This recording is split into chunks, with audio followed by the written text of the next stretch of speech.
తెలుగుదేశం కూటమి ప్రభుత్వం జన్మభూమి కార్యక్రమాన్ని పునరుద్ధరిస్తాం జనవరి నుంచి అని ముఖ్యమంత్రి చంద్రబాబు నాయుడు గారు ప్రకటన చేశారు. గతంలో తెలుగుదేశం ప్రభుత్వం జన్మభూమి కమిటీలు వీటి వల్ల వచ్చిన అనుభవాల్ని సమీక్ష చేసుకుని లోపాలు లోటుపాట్లు లేకుండా జరపాల్సిన బాధ్యత ఈ ప్రభుత్వం మీద ఉంది. ప్రజల దగ్గర సమస్యల మీద ఫిర్యాదులు తీసుకోవటం, లేదు వాటి పరిష్కారానికి పూనుకునే జన్మభూమి సభలు పెట్టడం ఎవరికి అభ్యంతరం ఉండదు. కానీ తెలుగుదేశం పార్టీ కార్యకర్తలతో వేసిన జన్మభూమి కమిటీలు గతంలో అనేక ఆరోపణలు ఎదుర్కొంది. ఆఖరికి తెలుగుదేశం ప్రభుత్వం మీద ఆనాడే తీవ్రమైన వ్యతిరేకత పెరగడానికి కూడా అది దారితీసింది. మరి ఆ అనుభవాలను గుణపాఠాలు నేర్చుకొని మళ్ళీ అటువంటి కమిటీలని ఏర్పాటు చేసే ఆలోచన ఉంటే అటువంటి వాటిని విరమించుకోవటం మంచిది. ప్రజల ఫిర్యాదుల పరిష్కారం మీదే దృష్టి పెట్టడం, అధికారుల ద్వారా ఇన్వాల్వ్ చేసి ప్రజల దగ్గరికి పాలన తీసుకెళ్ళటం లాంటి వాటిని చేయొచ్చు తప్ప కార్యకర్తలకి జనం మీద పెత్తనం చేసేటువంటి అవకాశం లేదు, అవినీతికి ఆస్కారం కలిగించేటువంటి పద్ధతులకి ఏమాత్రం కూడా ప్రభుత్వ ఆలోచనలో ఉంటే వాటిని ఉపసంహరించుకోవడం మంచిది. కాబట్టి తప్పనిసరిగా తెలుగుదేశం ప్రభుత్వం గత అనుభవాల్ని లోపాలను దృష్టిలో పెట్టుకుని ఈసారి జన్మభూమి కార్యక్రమానికి అటువంటి ఫిర్యాదులు, ప్రజల మీద పెత్తనం చేసే అవకాశం, అవినీతికి ఆస్కారం కలిగించే చర్యలు లేకుండా చూడాలని చెప్పి విజ్ఞప్తి చేస్తారు.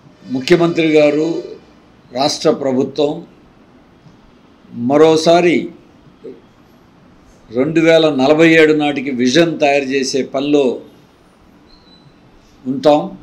ప్రజల ఫిర్యాదులు తీసుకుంటాం, దేని మీద ప్రచారం చేస్తాం, విద్యార్థులు తీసుకెళ్తాం, ఇవన్నీ చెప్పారు. విజన్ ఉండటం ముఖ్యమే, తప్పులేదు.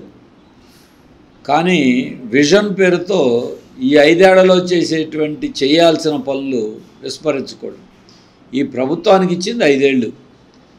తర్వాత మళ్ళీ ఎన్నికలైన తర్వాత ఎవరు అధికారులు ఉంటారు, ఎలా ఉంటారు, అది ఇప్పుడు చెప్పి మాట్లాడదు.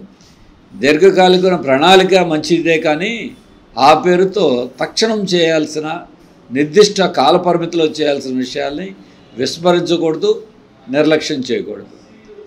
అలాగే గతంలో విజన్ 2020 ఆ విజన్ అంతా ప్రైవేటీకరణ విజన్ లాగా, సంస్కరణ అంటే బడా కంపెనీలకి మేలు చేసే విజన్ లాగా రకరకాలైన చూసాం.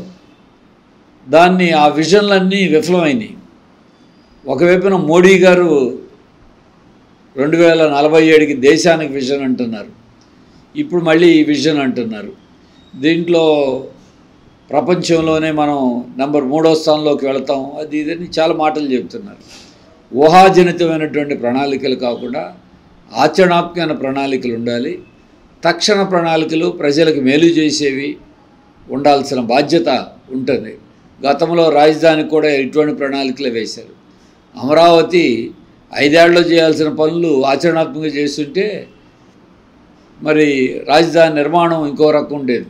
ఇప్పుడు కూడా దీనికి ముందు ప్రభుత్వం తక్షణ ప్రజల సమస్యల పరిష్కారానికి, హామీలు నెరవేర్చడానికి, సూపర్ 6 లాంటి అనేక వాగ్దానాలు నెరవేర్చడం మీద దృష్టి పెట్టాలి. ఏ ప్రణాళిక అయినా పీపుల్ సెంట్రిక్గా, ప్రజల కేంద్రంగా ఉండాలి. సంపద అంటే బడా కంపెనీలకు సంపద సృష్టించడం కాదు, సంస్కరణ యొక్క ఫలాలు సాధారణ ప్రజలకు అందాలి. అంతే తప్ప సంస్కరణలు, ప్రణాళికలు పెద్దవాళ్ళకి మాత్రమే ప్రయోజనం కలిగించే పద్ధతిలో ఉండకూడదు. అందుకే వీటి మీద రాజకీయ పక్షాలతో చర్చించాలి, అలాగే ప్రజా సంఘాలతో మాట్లాడాలి, ప్రజలతో చర్చించాలి. సమాజంలో ఉన్న అట్టడుగు వర్గాలుగా ఉన్నటువంటి 190 మంది పేద మధ్యతరగతి ప్రజలకి ఉపయోగపడే రీతిలో ఇటువంటి ప్రణాళికలు ఉండాల్సిన అవసరం ఉంది. దాని మీద ఈ ప్రభుత్వం దృష్టి పెట్టాలని కోరుతున్నాను. Please do subscribe to Telugu Rajyam channel. Please do subscribe to Telugu Rajyam channel. Please do subscribe to Telugu Rajyam channel. Hi అండి, నేను మీ ఆర్పీని, నెల్లూరు పెద్దారెడ్డి చేపల పులుసు ఓనర్ని. మీరు తెలుగు రాజ్యం అనే ఈ యూట్యూబ్ ఛానల్ సబ్స్క్రైబ్ చేసుకుని మంచి మంచి వీడియోలతో వస్తారు. Thank you so much. Hi people, I'm Sonakshi Verma and you please watch Telugu Rajam and please subscribe to the channel.